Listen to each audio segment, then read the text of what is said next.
Mute mo na lang ah. Ayan guys, ayun, nag-biking kami ngayon.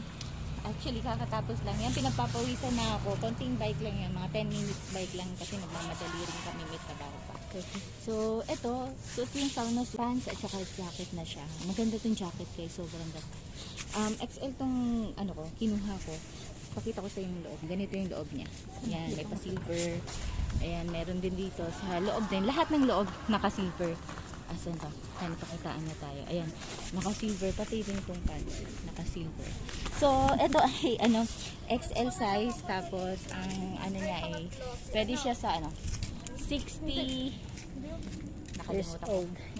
65 kilos ako. So, kasya itong XL lang. So, ayan, ang ganda.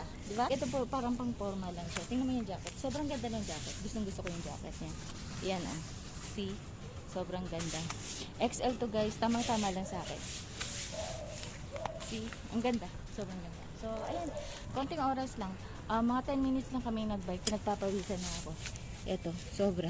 Hindi ko akalain pag nagbabike ka pala, pagpapawisan ka. Akala ko kasi okay lang eh. Kasi mahangin naman. Pero, ayan. So, hi to my tummy. Bye!